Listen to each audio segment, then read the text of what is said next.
visiem sveiki, sveiki. Pārbaudu uz datora.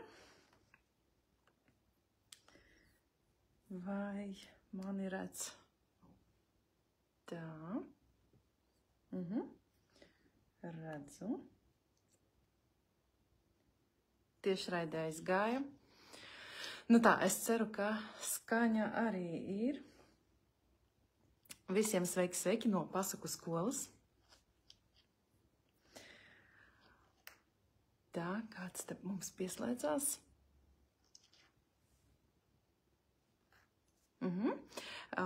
Šodien tātad iepazīsimies, nu mazlietiņ tā īsi, negribās man jūs baigi aizskavēt. Tā, skatīšos šeit paralēli komentārus, lai varētu atbildēt uz jūsu jautājumiem. Un tad mēs parunāsim par to, kā tad pasaka var palīdzēt mūsu dzīvē. Jo, ir ierasts stāstīt par pasakām un pasaku terapiju, runājot par bērniem, par bērnu izglītošanu, par bērnu audzināšanu, un maz tiek runāts par pasaku terapiju darbā ar pieaugušiem cilvēkiem. Tā, skatos. Tā, mazliet vēl pariktēšu. Tā, lai man te neiesbrauc skaņa. Vai šeit ir tie, kas vispār pirmo reizi dzird tādu jēdzienu kā pasaku terapija?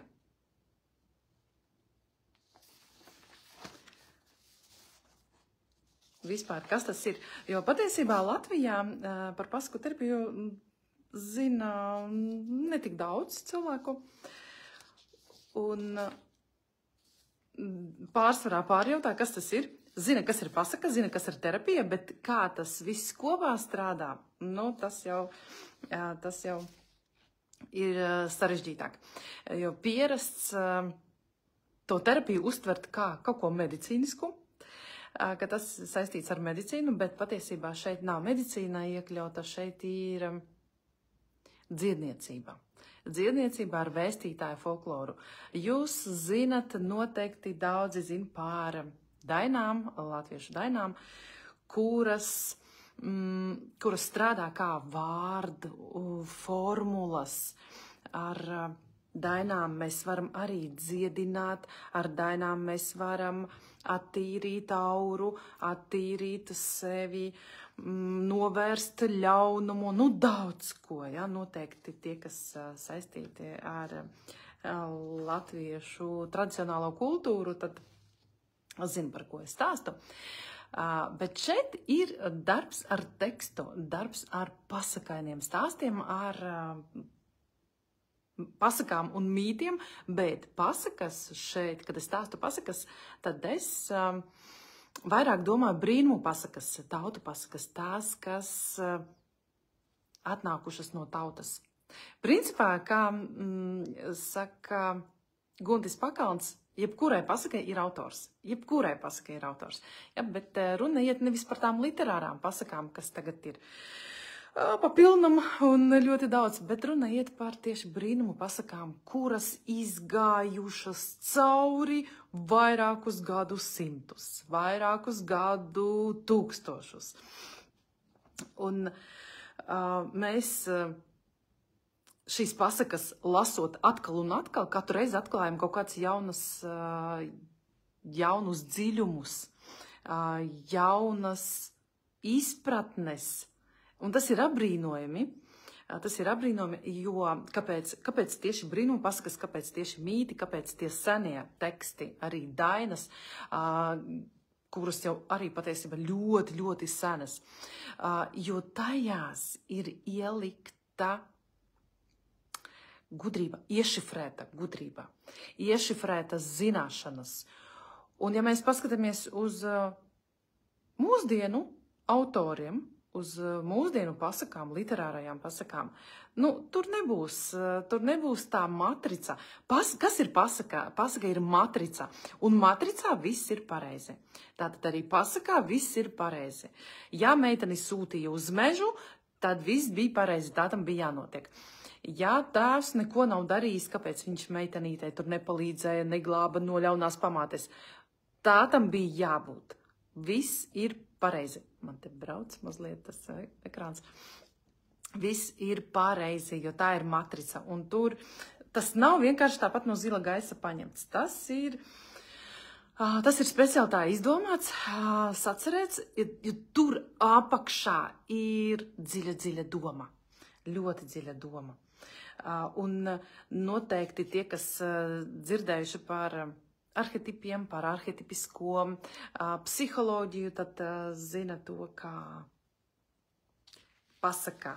Uz pasaku mēs varam skatīties kā uz iniciāciju, uz pasaku mēs varam skatīties kā uz audzinošu tekstu, uz pasaku mēs varam skatīties kā uz dzīves instrukciju. Kā tad mēs pa dzīvi ejam? Jo ko mums māca pasaka, ko stāsta mīti? Stāsta par pasaules rašanos, par vīrieša pieaugšanu, no zēna līdz vīrietim, par meitenes pieaugšanu, kādu ceļu iziet meitenes, kādu ceļu iziet zēni, lai kļūtu par karaļiem un karalienēm, vai ne?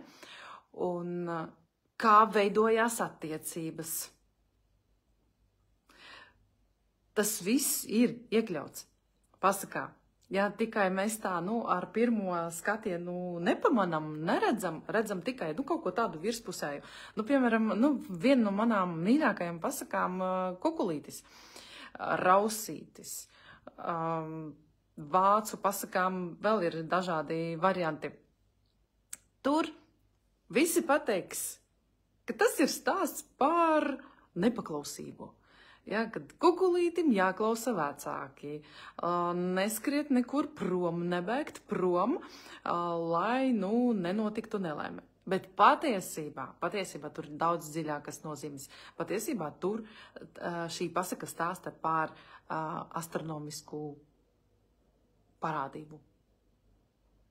Ja, tas ir otrais slānis. Ja, tur patiesībā ir ļoti daudz vairāku slāņu, un katrs saskatīs, protams, savu gudrību kaut kādu. Ja? Un grābekļi, uz kuriem mēs uzkāpjam, atkal un atkal. Visuma pannas, kas sit mums papieri, ja, ka mēs kaut kur neturējam, jo jūtamies, noguruši, bez noskaņojuma, un visādas nelaimes notiek, un neveicas mums. Tas viss notiek divu iemeslu dēļ. Pirmais iemesls - nezināšana. Tā tumsonība, tā saucamā, ja, mēs nezinām visuma likumus. Pasakas apraksta visuma likumus. Pasakas, mīti, dainas, vēstītāja folklora stāsta par šiem te visiem likumiem. Senči zināja. Senči tos likumus zināja, un viņi iepakoja šīs zināšanas pasakās un iepakoja dainās. Un otrais iemesls - šo likumu pārkāpšana. Logiski. Ja mēs nezinām, tad mēs pārkāpjam. Ja, tad otrais izriet no tā pirmā. Mēs uzvedamies nepareizi, un ar mums notiek kaut kāda nelaime. Tas ir stāsts par tām baisām pasakām, par brīnumu pasakām, jo, skatieties, es stāstu par to, ka pasakas vienmēr beidzas labi, bet ir tādas pasakas, kuras beidzas baisi, kur pasaku varone tiek apēsta, tiek nogalināta, saplosīta gabalos, vēl visādi. Un te būs stāsts nevis par to šausmīgo likteni kā tādu, bet stāsts būs par to, ka šis tēls, vai nu tā ir varone, vai nu tas ir varonis, nav izgājis iniciāciju. Ja, jo kas ir pasaka? Pasaka ir dzīve, dzīves ceļš. Pasaka apraksta visu to dzīves ceļu. Un tad, kad varonis vai varone saņem kaut ko labu, saņem pilī, princesi, kroni, visas bagātības. Tātad viņš ir izpildījis visus savus uzdevumus, visu savu to dzīves misiju izpildījis pareizi. Bet pārsvarā neatminos tagad par puišu pasakām, bet ir vesela virkne pasaku ar galvenajiem varoniem, kur ir meitenes, kur sumpurnis saplēš gabalos, māte aprī to meitu. Kaut kas notiek ar galveno varoni, ar meiteni. Kāpēc? Jo viņa uzvedās nepareizi, viņa parādā nepareizo uzvedības modeli. Jā, nu lūk, šis viss varbūt izklausās tā mazliet sarežģīti. To mēs, protams, skatāmies un iztirzājam mūsu lielajā pasaku terapijas kursā. Bet, ko es gribēju teikt, tātad nezināšana un likuma pārkāpšana. Likumu nezināšana, likuma pārkāpšana. Un tad viss notiek, ja. Ja jūs neesat pazīstami ar visumu likumiem, nu tad par karmas likumu jūs noteikti zinat. Ja nedzirdējat vārdu karmat, nu tad cēloņu un saku sakarības jūs noteikti dzirdējāt, ja, par to. Un ir dieva baušļi, ir karmas likumi, ir visuma likumi, nu, ir daudz visakā. Un pasakās mēs balstāmies, pasakās un vispār psiholoģijā, mēs balstāmies uz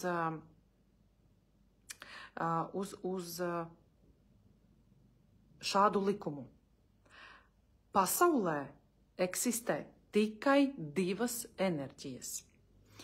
Pasaulē ir vīrišķā enerģija un sievišķā enerģija. Un šīm enerģijām jābūt līdzsvarā. Ja? Tas ir pamats, tā ir bāze, kas jāzina. Jebkuram cilvēkam, arī tam, kas nav saistīts ar pasakām. Ja, tad ap to grozās pilnīgi viss, visa dzīve, visums grozās ap to. Pasaulē eksistē tikai divas enerģijas, vīrišķā un sievišķā. Citu enerģiju nav. Un mūsos šīs divas enerģijas ir. Un šīs divas enerģijas mūsos pārstāv divi varenie cilvēki. Divi varenie cilvēki. Tas ir mūsu tētis, kas pārstāv vīrišķo enerģiju. Ja? Tētis ir vīrišķās enerģijas nesējs, un tā ir mamma, sievišķās enerģijas nesēja. Pasaulē sastāv no divām enerģijām. Citu enerģiju nav. Un tātad, visam jābūt līdzsvarā. Balans, ja? Nelīdzsvarotība, disbalans, pārsvars vai nu uz sievišķo pusi, vai nu uz vīrišķo pusi, rada problēmas un rada nelaimīgās sievietes likteni. Es nejūtos laimīga, man kaut kas tur nepadodas, attiecības nevar veidot, darbu, karjeru, nekas neiet. Radošums, nekas tur, nekas nenotiek, vispār tukšs. Tas ir saistīts ar to, ka tātad ir kaut kāds disbalans. Ja, un es pati nesen izgāju tam cauri, patiesībā vēl eju cauri, jo iekritu vīrišķajās enerģijās. Pat daudz bija to vīrišķo enerģiju.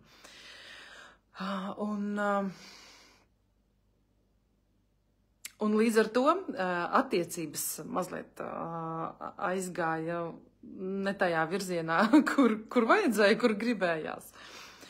Un tātad vēl viens likums, kas jāzina. Tas, kas ir iekšā, tas tiek parādīts ārpusē. Tātad ārējs, vienlīdzības zīme, iekšējs. Ārējs spoguļo mūsu iekšējo pasauli.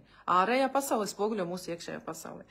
Ja, un viss, kas notiek ārpusē, tas viss tika radīts mūsos. Par šo visu pasakas arī stāsta. Un realitātē Viss tas, kas notiek, visu, ko mēs redzam, realitāte ir kā tāds dievišķais spogulis. Ja, tas, ko mēs paši radījām. Un starp citu, par šo stāstu mums pasaka Sniegbaltīte un 7 rūķīši. Šodien mēs par to nerunāsim. Un ja mēs šo sapratīsim, ja mēs šo pieņemsim, ka iekšējs veido ārējo, tad jūs sapratīsiet to, ka tas, kas notiek ārpusē, es esmu to radījusi pati. Ja?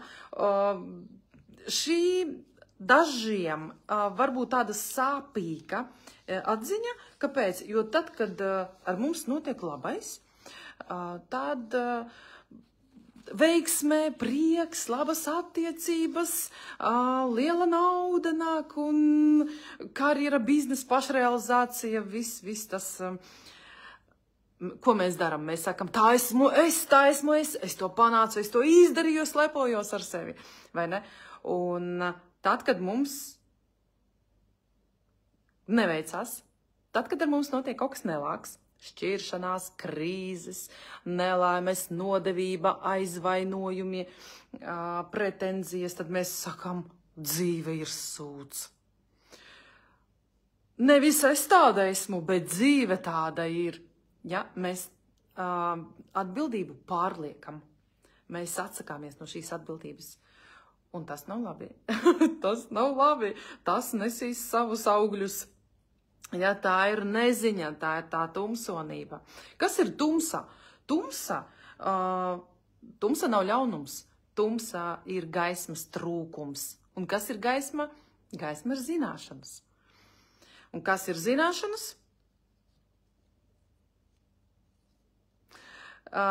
Lūk, mēs esam tādi cilvēki, kas tic tam, ka paralēli mūsu dzīvē eksistē vēl cita dzīve, cita realitāte. Ja, un it īpaši latviešiem tagad tas veļu laiks, ja, mēs uzturam šo te tradīciju, veļu mielošanu, veļu godināšanu, un tātad mēs ticam, ka šīs te senču dvēseles atnāk pie mums, tie vārti atverās, ja, un nāk senči, un būs Ziemassvētku laiks, kad arī būs tā robeža starp pasaulēm tiks izdzēsta, un tātad šī neredzamā pasaule eksistē starp mums, ja, un tādā neredzamajā pasaulē ir daudz būtņu patiesībā. Daudz. Tas ir stāsts par to, kā cilvēkam piemīt mītiskā domāšana. Mītiskā domāšana piemita agrāk, un tagad arī mēs neesam šo pazaudējuši.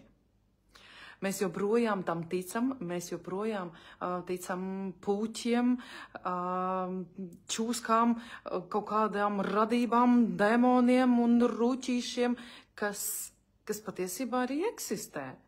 Tikai cilvēka acis to neredz. Ja? Un, ja mēs runājam par neredzamo pasauli mūsos, tad neredzamā pasaulē tās ir mūsu emocijas, tās ir mūsu domas, tās ir mūsu sajūtas. Ja, un mūsu dvēsele rada šo redzamo pasauli. Tātad viss, kas notiek mūsos,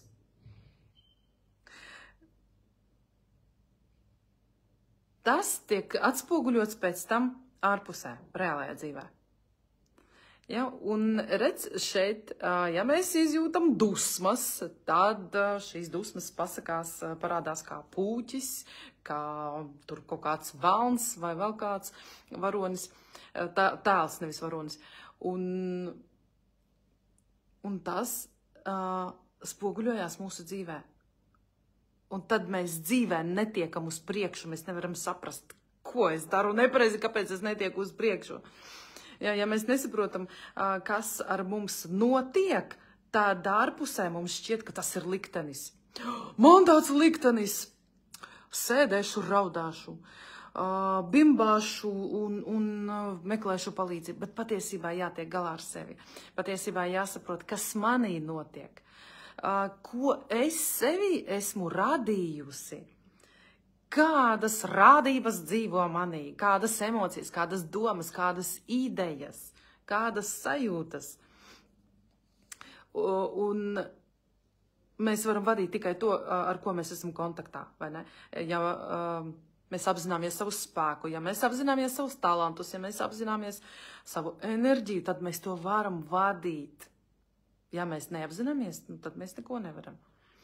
Ja, un, kā jau teicu, mūsu dvēsele ir mitoloģiska, mūsu dvēseles pasaule un pasaules dvēsele arī ir mitoloģiska, arhetipiska, tāda pasakaina un pēc savas būtības. Par to ir rakstījuši vairāki pētnieki un vairāki antropologi. Un cilvēks ir mīts. Cilvēks ir mīts, dvēsele sastāv no mītiem, dvēsele sastāv no pasakām. Ja? Un mīti un pasakas ir tāds vistuvākais, visātrākais, visinteresantākais un visskaistākais ceļš uz mūsu dvēseli. Ja mēs gribam saprast, kas notiek mūsu dvēselē, tad lasam pasakas, lasam mītus, skatāmies tēlus, iztirzājam, ejam cauri sižetiem. Ja, un tad uz šī ir tā pasaku terapijas ideja. Cilvēks ir mīts. Lūk, un es... ko tas nozīmē? Ko tas nozīmē? Ko tas nozīmē cilvēku valodā? Pasaka... kā lai pasaka? Pasaka atspoguļo iekšējo pasauli. Jā, pasaka atspoguļo iekšējo pasauli, un caur simboliem, caur tēliem mēs redzam sevi. Mēs redzam savas bailes, mēs redzam savas vēlmes, mēs redzam savu spēku, mēs redzam savu vājumu. Tāpēc ir svarīga šī emocionālā reakcija arī tad, kad mēs lasām pasaku, vai patīk, vai nepatīk, vai gribās raudāt, vai negribās raudāt. Ja, pasaka bezrocīte, piemēram, uz beigām vienmēr izraisa asaras, un tad tu sāc domāt, kas tur ir tāds, kas mani aizķēra. Kas tur ir tāds? Asaras vienmēr ir labi. Ja mēs raudam par kaut ko, tad tas ir labi. Asaras, protams, attīra, mūsu dvēsele attīrās. Un iespējams mēs apraudam kaut kādas savas dvēseles daļas. Kaut kas nomirst, kaut kas aiziet prom, kaut kas jauns piedzimst.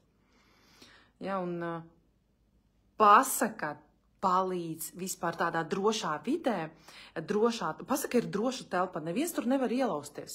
Tā ir tāda sakrālā teritorija, un tur mēs varam izdzīvot, it īpaši tas ir svarīgi darbā ar bērniem, tur mēs varam izdzīvot emocijas, dažādas sajūtas.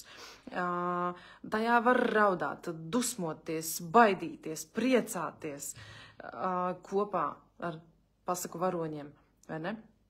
Un pasaka, kā jau teicu, tās ir iešifrētās zināšanas, tur ir ielikta senču gudrība. Pasaka glabā tādu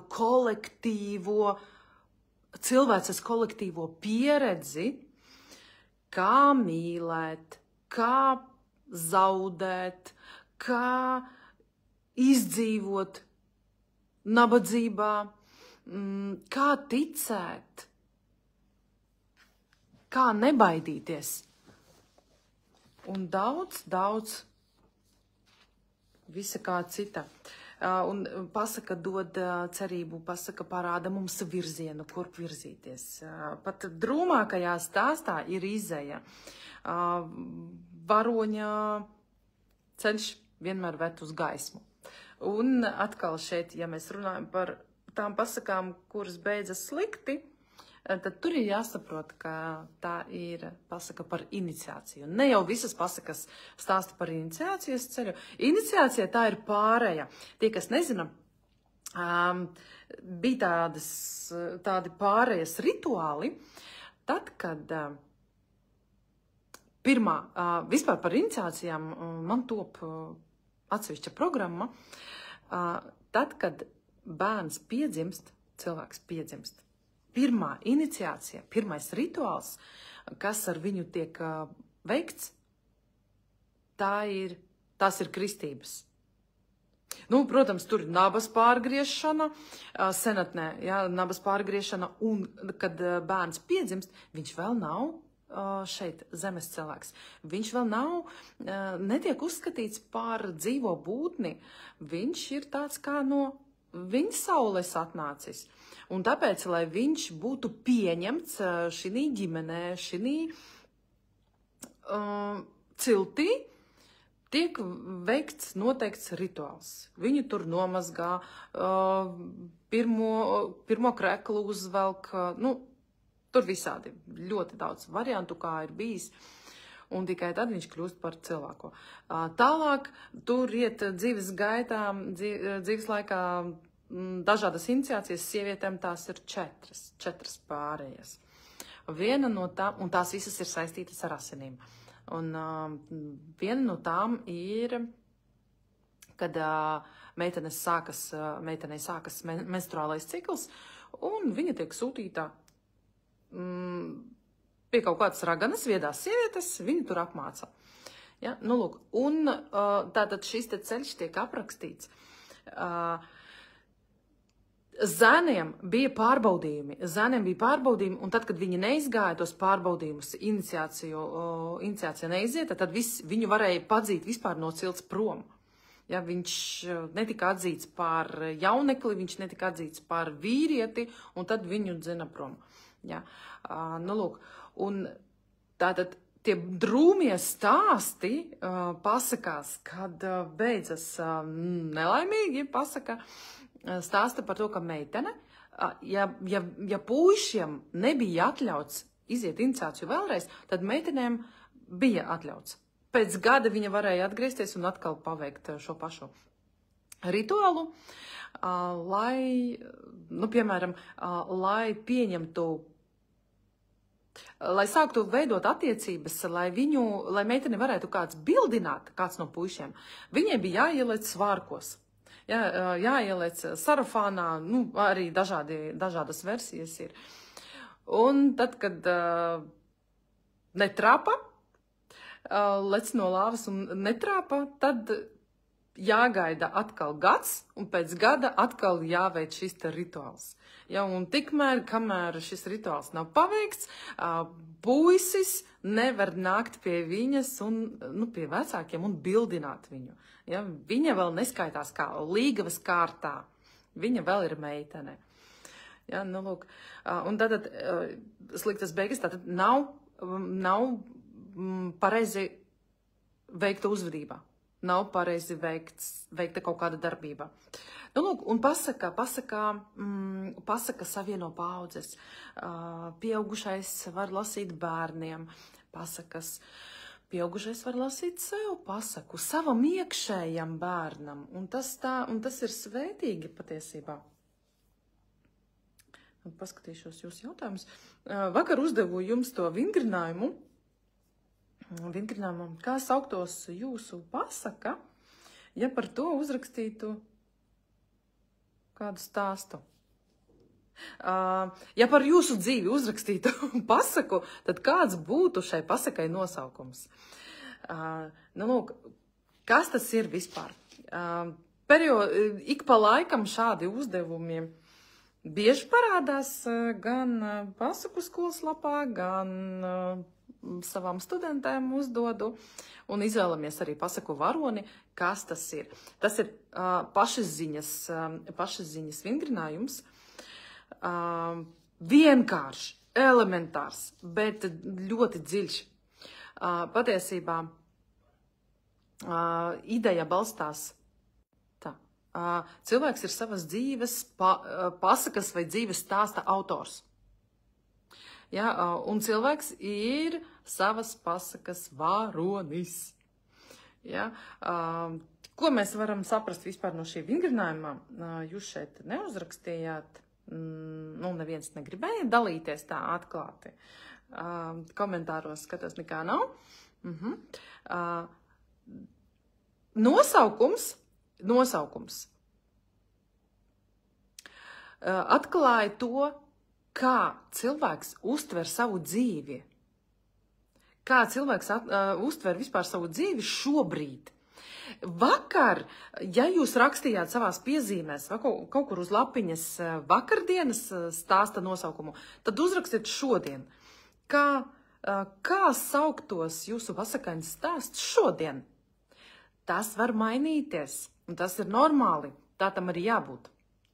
Tā tam arī jābūt, jo mēs esam dzīvi cilvēki, un tā mūsu uztvere nemitīgi mainās. Tas viss atkarīgs no mūsu iekšējā stāvokļa, no notikumiem, kas ar mums notiek, no cilvēkiem, ar kuriem mēs komunicējam. Tas viss tā kā iespaido. Ja, un tātad nosaukums parāda to, kā jūs uztverat dzīvi šobrīd. Vai tā ir drāma, paskatieties savu nosaukumu, vai tā ir cerība, vai tur ir ilgas apslēptas, vai tur ir nogurums, vai tur ir cīņa, vai tur ir kaut kādas pārmaiņas. Ja, piemēram, nosaukums Pazudusī karaliene. Pazudusī karaliene, tātad šis nosaukums liecinās par to, ka cilvēks ir zaudējis savu iekšējo spēku. Cilvēks ir zaudējis vietu dzīvē. Jā, vai meitene, kura iemācījās elpot. Ko tas stāsta?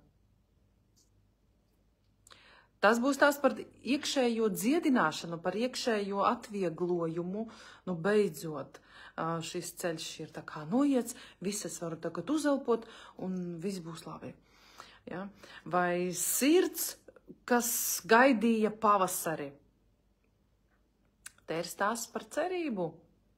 Par cerību, un patiesībā tur apslēpts arī emocionālais nogurums.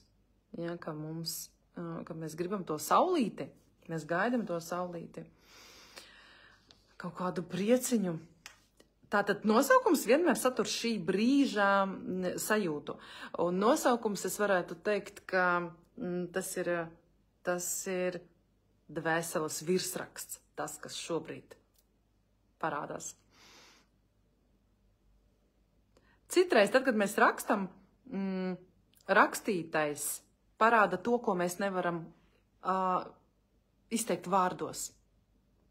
Tāpēc es vienmēr saku meitenēm rakstiet. Zīmējiet. Un galvenais varonis, kas ir galvenais varonis, tas ir tas pats cilvēks, tikai pasakainā formā. Ja, tas, kādu varoni cilvēks izvēlās, tas parāda viņa attieksmi pret sevi. Ja, pret sevi.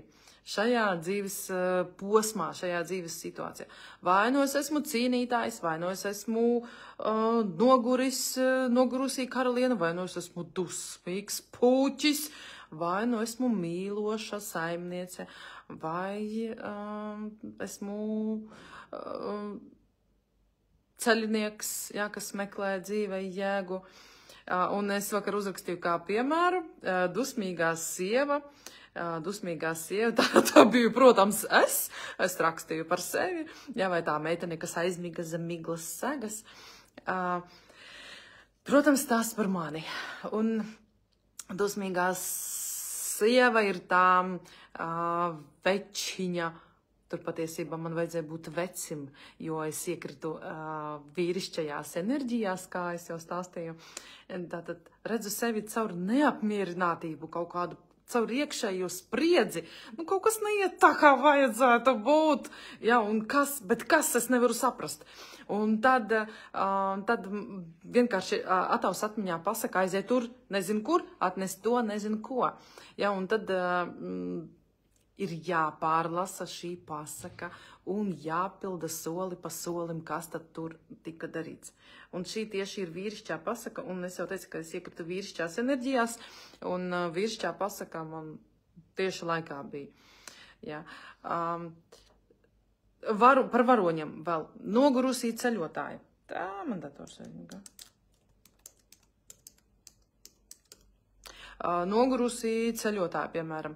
Tad cilvēks sevi redz kā tādu izsīkušu, izsīkušu, bet viņš turpina to ceļu. Tomēr viņš virzās, ja, kaut kādā veidā viņš ķepurojās un iet. Jā, Pagaidām es neredzu jūsu komentārus. Nu, labi. Vai smieklīgais karalis? Ja, tas arī stāsta par to, kā cilvēks caur humoru spēj skatīties uz savu dzīvi.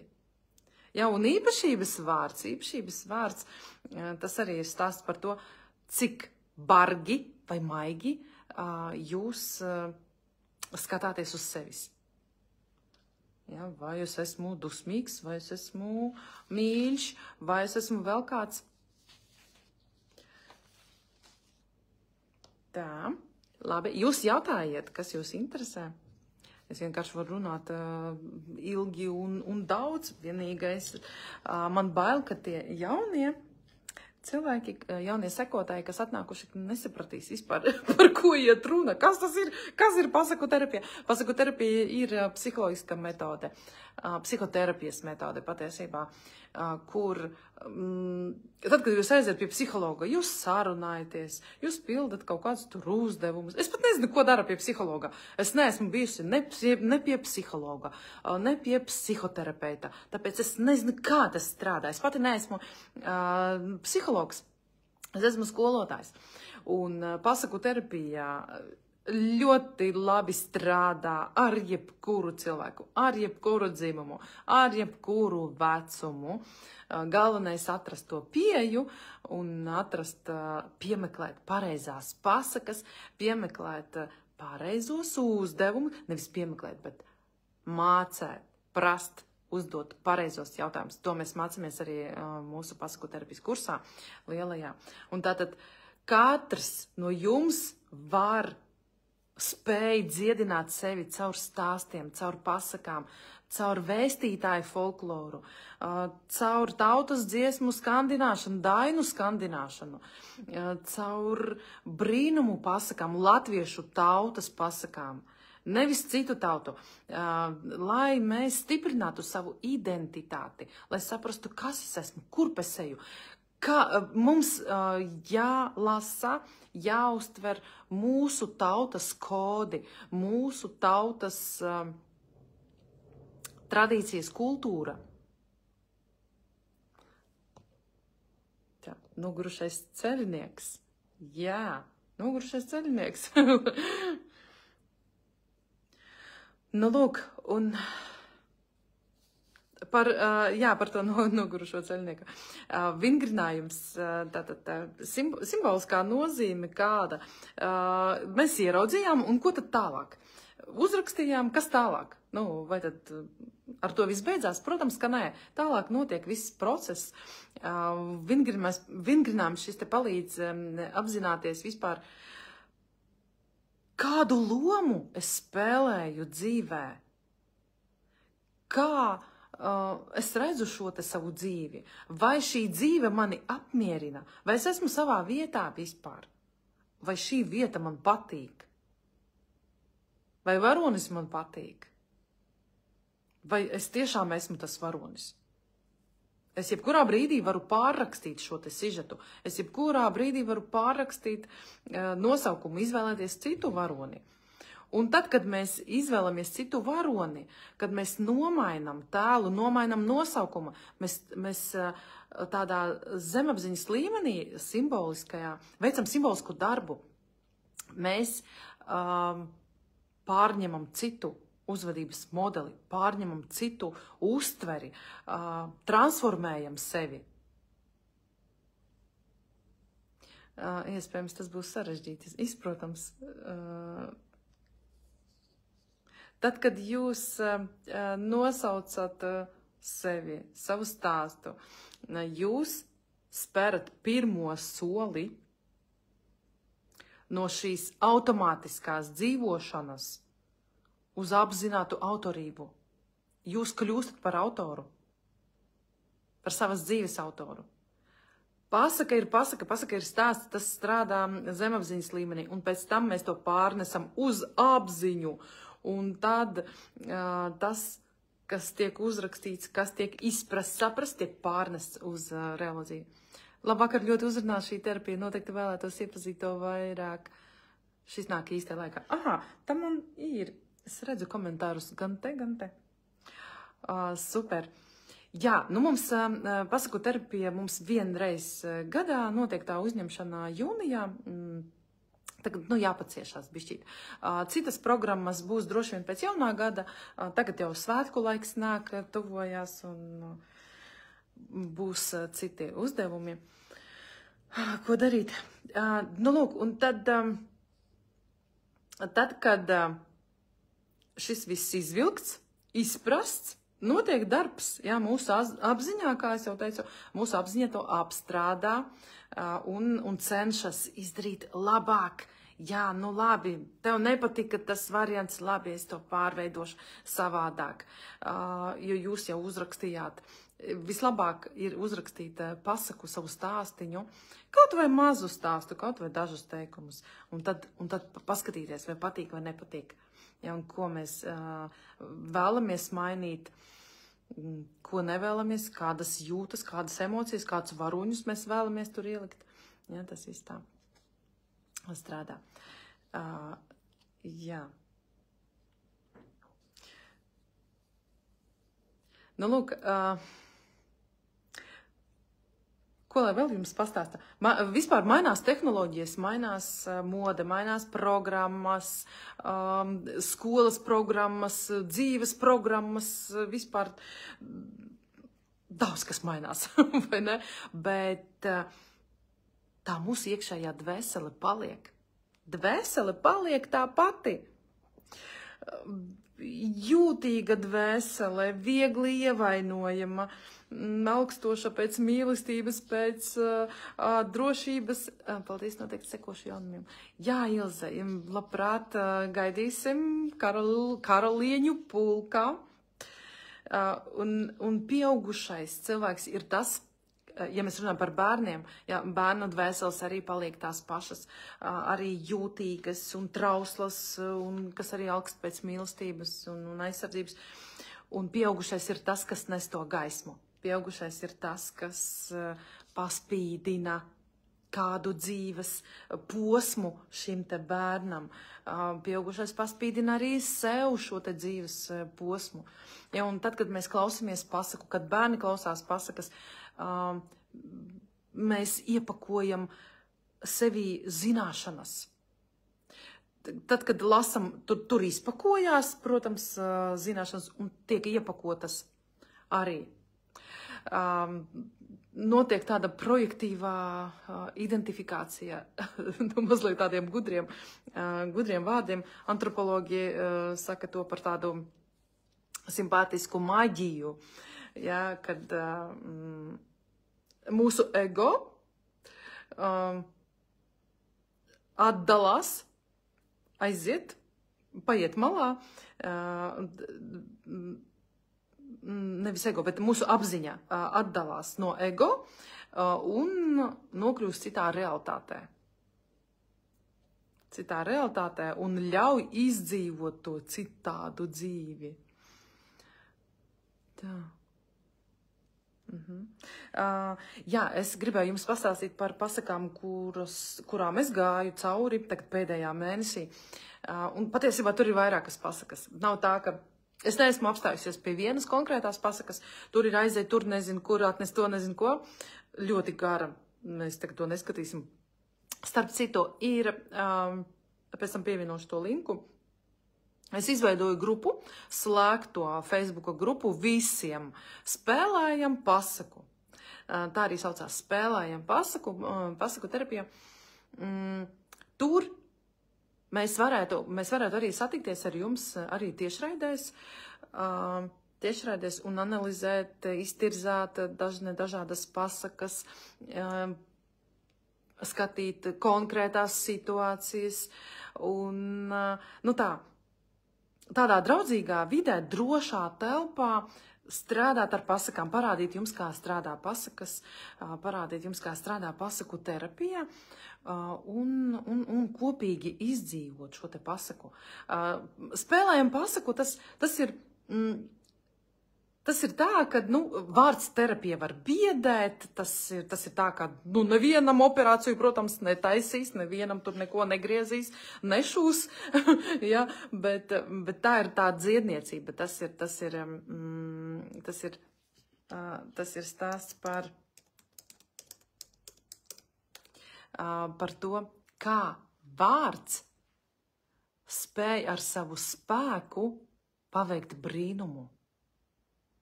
Un vārds to spēj. Atkal runājot par tām pašām dainām. Ja, kad 4rindes, neko daudz nevajag, kad tu skandinās tās 4rindes, tevī jau mostās šīs te varenais spēks.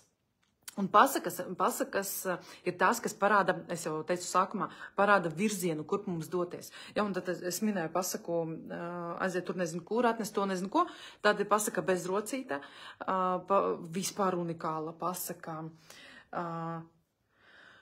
par meiteni, kura vispār tur par sievišķo dvēseli, par sievietes dzīvi, kā viņa iziet savu to garo ceļu, ka viņa iekrīt bezdibenīgi, kā viņa no turienes iznāk, kā viņa iziet savu iniciāciju un tajā pazemes mežā. Ja, un tur ir, atcerieties, stāsts, mūsu latviešu variants ir savādāks mazliet, ir klasiskais variants, patiesībā tur arī ir 100 dažādu variantu. Un tāpēc es saku, ja mēs lasam kaut kādu citu autoru, citu tautu pasakas, tad vienmēr mums jāatgriežās, jāmeklē latviskais variants. Kādi tur ir kodi ielikti? Salīdzinot, piemēram, to pasaku bezrocīta, kur aprakstīja Clarisa Pinkola, kā viņa tur tā sacība, tātad sieviete, kas skrien ar vilkiem.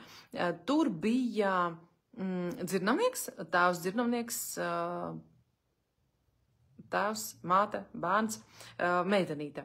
Un tur velns nāca pakaļ tai meitenei, tas tēvs noslēdza līgumu ar to meiteni, ar tēvu, visas jau aiznos, vakars klāt, viss, čau.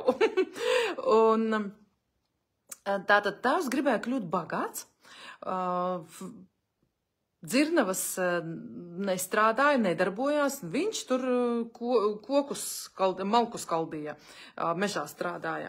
Un tad atnāca tas velns un teica, es tev varu piedāvāt to bagātību, bet atdot to, kas tev tur aiz mājas atrodās. Un viņš padomāja, ka tur tā ābele, labi, iestādīsim citu ābeli, atdošu. Bet izrādās, ka tur kaķīšu dzirnaviņas, starp citu, bija iztirzājums, paskatieties pasaku skola.lv, mājaslapā ir iepirkšanās pils, tas ir tāds internet veikals, tur sadaļa webināri, pasakainie webināri, man ir iztirzāta šī pasaka. Tā ir naudas pasaka, tā ir tāda brīnišķīga pasaka, kas arī meitenes bija šokā, kad klausījās, tur daudz kas pacēlās. Tāds interesants.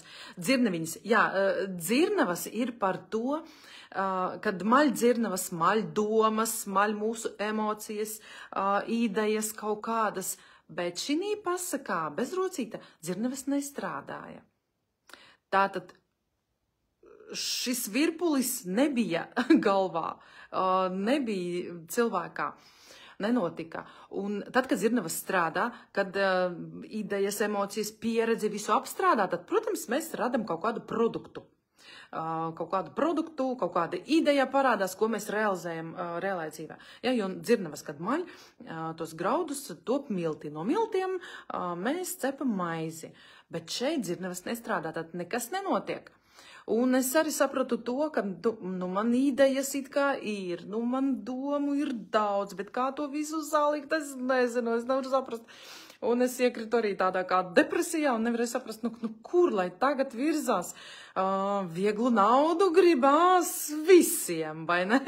Un tad tur skaties investīcijas un vēl kādas citas lietas. Un tad tu saproti, ka tu iekriti nekur. Un tāpat velns, tas tēvs noslēdz līgumu ar velnu, un beigās Beigās viņam jādod sava meita.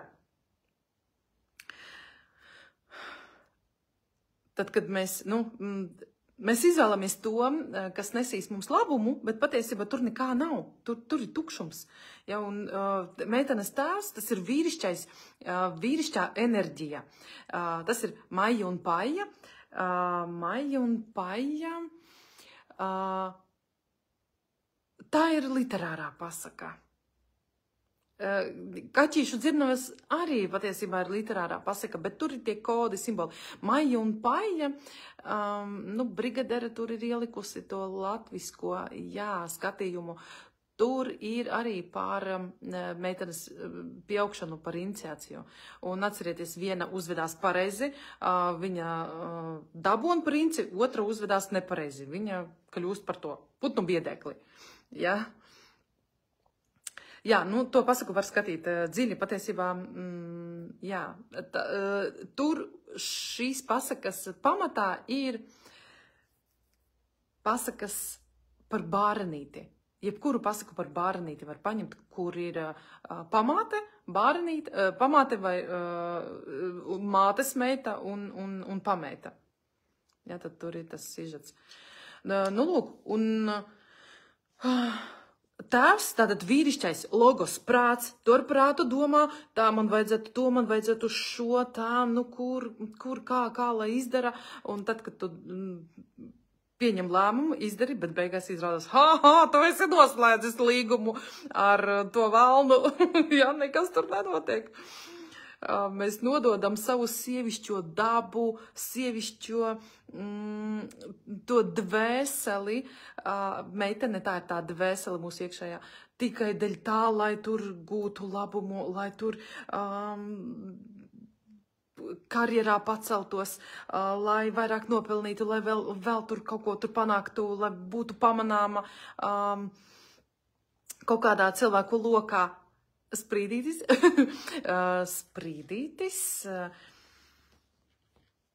Kāds jautājums vispār? Par ko tas ir stāsts? Jebkura pasaka ir par to dzīves ceļu. Par to dzīves ceļu. Un tur visiem tā zināmā gudrība, ka nekur nav tik labi kā mājās, vai ne? Bet tur tiek parādīts viņa ceļš, sprīdīša ceļš, kā viņš iziet pārbaudījumus. Bet beigas tādas netradicionālas. Parasti beigās ir kāzas, bet šeit kāzu nav, viņš atteicās no kāzām. Ja. Šīs literārās pasakas, viņas ir īpatnējās. Lūk, un tad simboliskajā nozīmē šeit tātad mēs māļam kaut kādas idejas, radot kaut kādu derīgu produktu, un tad mēs kā sievietes radoši izpaužamies. Un tad, kad mums ir noslēgts līgums ar velnu, mēs nevaram radoši izpausties, mēs nevaram vispār saprast, kas notiek. Šī te savāktā pieredze, informācija, iespaidī, sajustais, sadzirdētais, tas, ko es varu šobrīd izmantot un kur es to varu izmantot, idejas enerģija tiek pārvērsta par kaut kādu produktu. Un tad sieviete izpilda savu uzdevumu. Bet ja mēs tikai ņemam, mācamies vienu kursu, otru, trešu, ceturto, un tad, nesaprotam, ko lai es ar šo visu daru? Un eju pavisam pa citu ceļu. Lūk, tas ir tas līgums ar to velnu, ja, tad, un nekas nenotiek. Tas vīrišķais, tas logos prāts, saprāts neapstrādā šo informāciju un izvēlās pavisam citu vieglu ceļu, vieglāku ceļu. Ja, un viss tāds notiek radošais stupors, nejūtam saikni ar savu dvēseli. Ja. Lūk, par šo pasaku atsevišķi jāstāst, atsevišķi jārīko tāda tikšanās. Ka mēs nesadzirdam savu intuīciju, mēs pazaudējam saikni ar šo savu intuīciju, un mūsu instinkti snauž, un tāpēc viegli var pieklauvēt velns mūsu dvēselei. Ienākt velns plēsoņa, tāda tumšā daļa, un prasa gaismu, atdot man savu meitu, atdot savu meitu, ja, un tai meitenei viņš netiek klāt, jo meitene visu laiku raud, un viņa mazgājās sākumā, viņa bija tīra, un tad tādu riņķi ap sevi apvilka, velns netiek viņai klāt, un tad pēc tam nocērt viņai rokas, lai nav tik baltas, un tik un tā velns netiek klāt, nu, un tad tālāk tur tas sižets attīstās. Latviskajā variantā, latviešu variantā, tur ir brālis un māsa.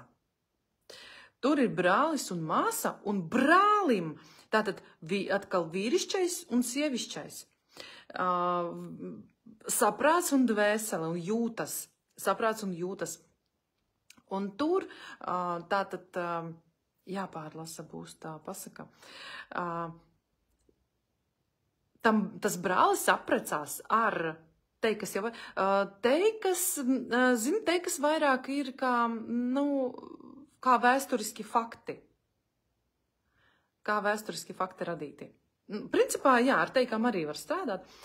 Un tātad brālis apprecās, un šī brālim ar māsu ļoti cieša saikne, viņiem tur mīlestība, un tā sieva, viņa kļūst greizsirdīga, un viņa tur nokauj govi pirmo reizi un pasaka, paskaties, to ir izdarījusi tava māsa, pēc tam viņa vēl kādu nedarbu sastrādā, un pēdējo reizi viņa nogalina bērnu, kaut kas tāds bija, nogalina bērnu un pasaka tam brālim, ka patiesībā viņa to bērnu laikam aizsūta kaut kur paslēpj. Pasaka, ka māsa nogalināja mūsu bērnu. Nu, un tad brālis nocert viņai rokas, aizved uz mežu, nocert rokas, un tā meitene tur klīst tālāk. Iet savu to sievišķās dvēseles ceļu. Un tātad, ko nozīmē nocirst rokas? Kad mums nav rokas, mēs nevaram ne paņemt, ne dot. Un šeit mēs saprotam burtiskā nozīmē, bet patiesībā tur viss ir simboli, viss ir apslēpts, tur ir kodi. Un rokas vairāk būs saistītas ar to, tā būs tāda kā mūsu iekšējais ego, lai nocert to mūsu ego, lai mēs neļautos kārdinājumiem.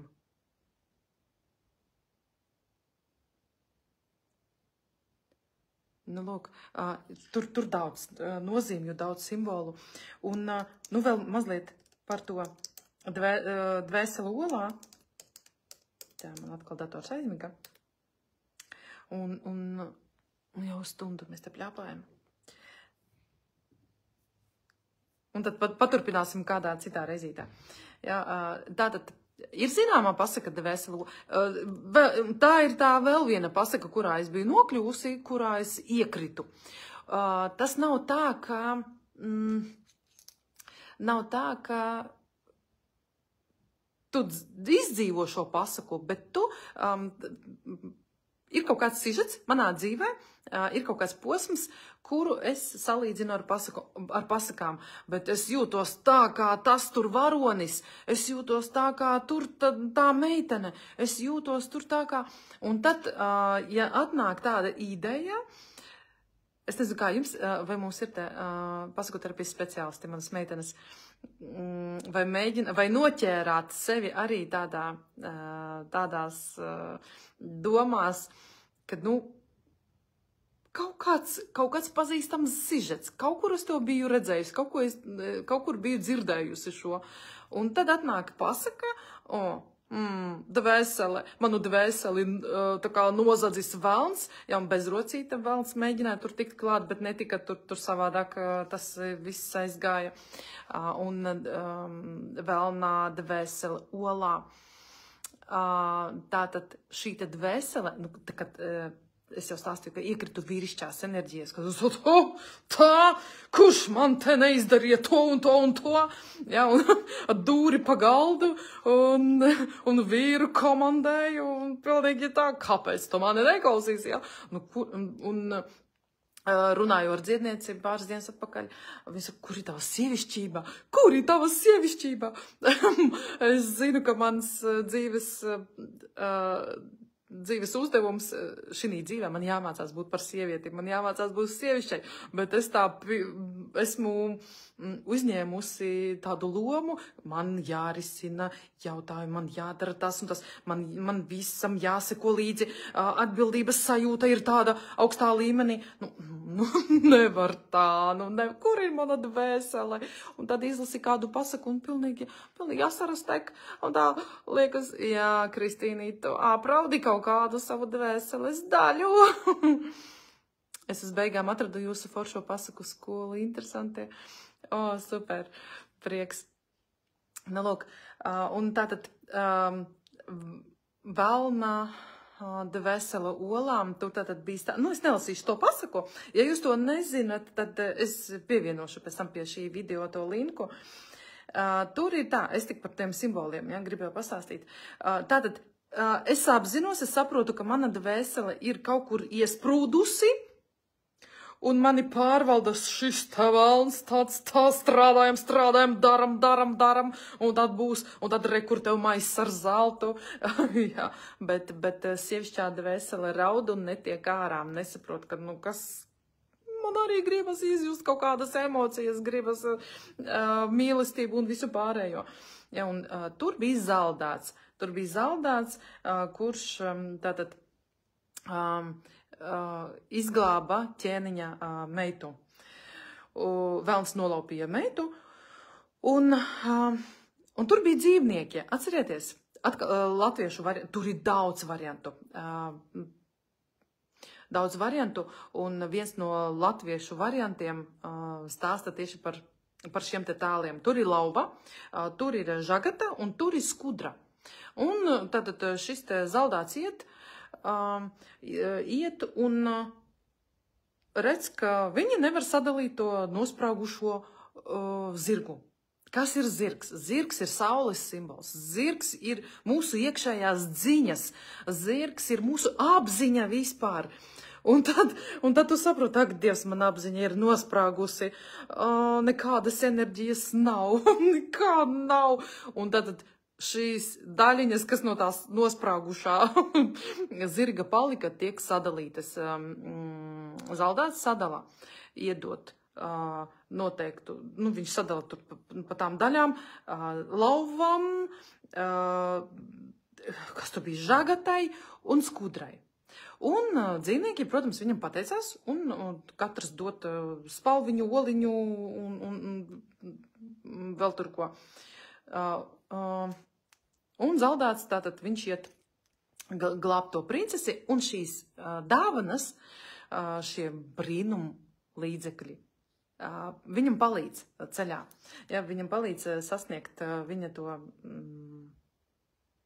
mērķi. Un tātad sanāk tā, ka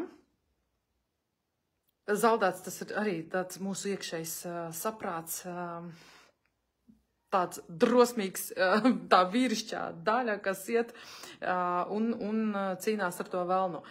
Baigi viņš tur necīnījās, protams, visu ar viltību panāca, jo tā ķēniņa meita visu izstāstīja, kur slēpjās velna tā ola. Un tad mēs skatāmies, kas tur notiek.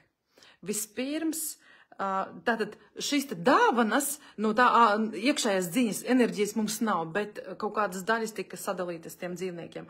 Un tad mēs skatāmies, ka žagata vispār, viduslaikos viņa, tā ir tā informācijas nesēja.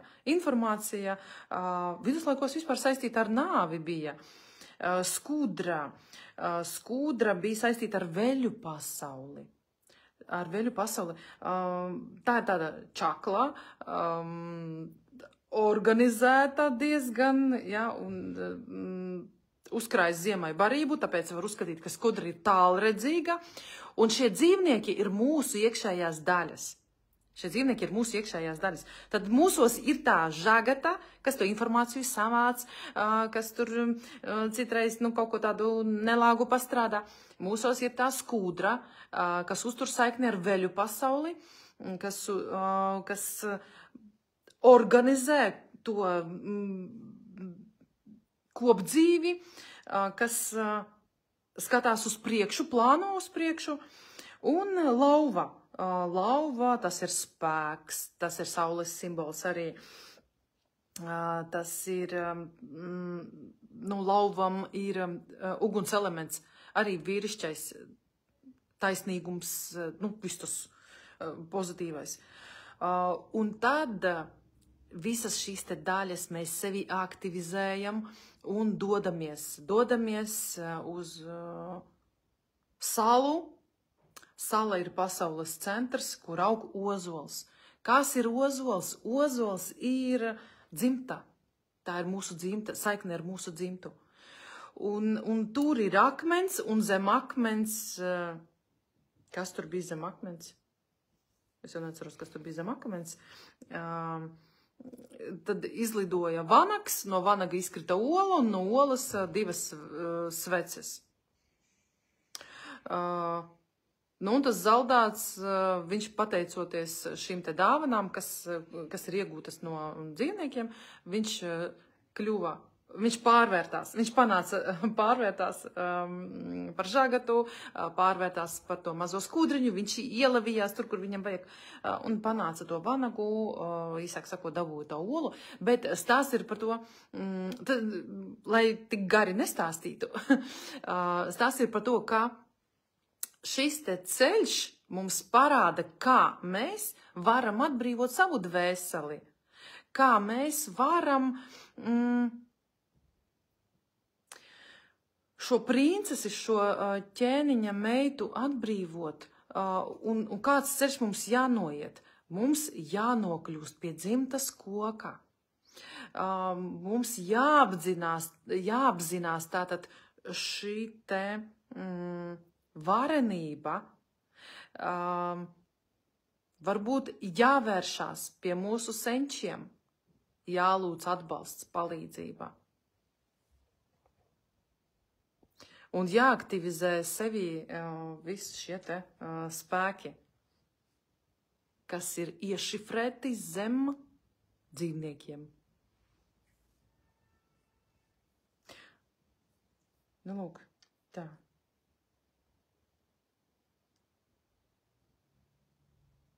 Jo vairāk lasi pasakas, jo vairāk saskati situācijas savā dzīvē. Paldies. Jā, paldies, meitenes. Lūk, tātad, un tā, skatoties, lasot jebkuru pasaku, mēs varam atrast izeju no situācijām. Protams, tā ir kā gatava instrukcija, bet šo instrukciju mēs nevaram tik vienkārši izpildīt. Mēs nevaram tik vienkārši paņemt un izdarīt. Labi, man jāatrod tas akmens. Kas ir akmens? Man jāatrod tas ozols. Kur tas ozols? Man tagad dzimtas koks jāzīmē? Nē. Nē. Tagad tas veļu laiks, ir skaidrs, kas jādara. Vai ne? Un saņemt šo te svētību atbalstu. Patiesībā cilvēkam ir vajadzīga kaut kāda ticība. Cilvēkam ir vajadzīga cerība, ka viss būs labi, ka viss atrisināsies. Ja šīs cerības nav, ir īpaši bērniem, ja es pasaku terapijas kursā stāstu par to, ja nav cerības, tad nolaižas rokas, tad mēs neko vairs nevaram. Tad, nespējam mēs dzīvot. Cilvēks nespēja bez cerības dzīvot. Vai ne? Tā, labi, es skatos, mums te laiks jau pāri. Negribas arī jūs kavēt. Ja ir kādi jautājumi, tad jautājiet. Ja nav, tad mēs atvadīsimies, un es jūs aicinu tādā slēgtajā Facebook grupā spēlēt pasakas, izdzīvot šos te sižetus un meklēt izeju no kaut kādām sarežģītām situācijām, no krīzes situācijām, kur mēs nonākam. Ja, un kāpēc vispār pasakas ir vajadzīgas mūsu dzīvē? Es par to daudz arī rakstu, daudz stāstu.